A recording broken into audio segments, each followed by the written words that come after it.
Good morning po, magandang buhay.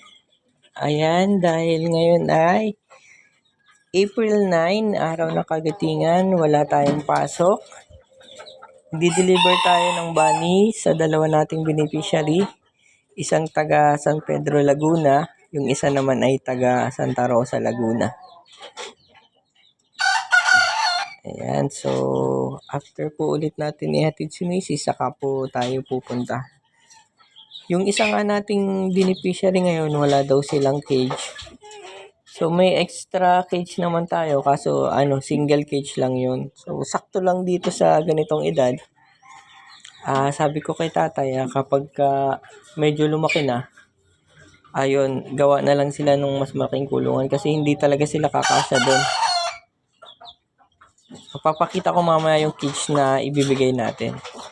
So bigay nga pala yun ni tropang Jetro. So Jetro, salamat sa cage. Ibibigay na natin siya dun sa ating isang beneficiary. So same process, titingnan ko muna kung sino ba yung babae at lalaki dito para isang pares yung ibibigay natin. So bali ito, babae ito si Pure White, tapos ito si Bunso, yung medyo maitim sa tenga, sa paa, at saka sa buntot. Lalaki siya. So ito yung isang pares na ibibigay natin. Sana magkapares din tong dalawa na to. Kung hindi man, kukuha na lang tayo dito sa Family Brown. So itong tatlong brown, ititira ko sana to. Dalawang babae, isang lalaki to. So kung sakali lang na same gender tong dalawa, kuha na lang ako dito.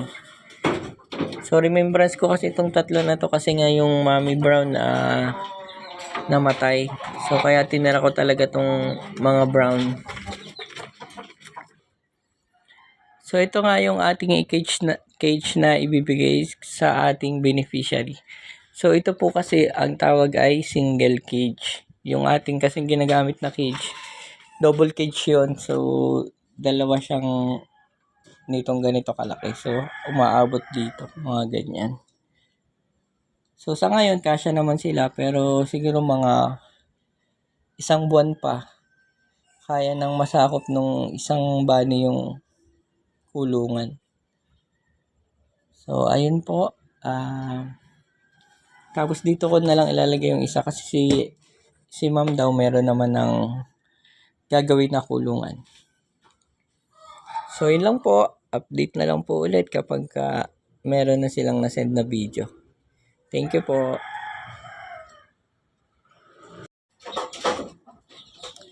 Ito naman po yung isa pang pare. So, ayan, thankfully, babae at lalaki din naman tong dalawang white. So, hindi na natin may pamigay yung brown. So, ayan, clear na ulit yung ating isang kulungan. Maghihintay na ulit tayo kung kailan natin i-harvest yung iba nating mga baby bunnies.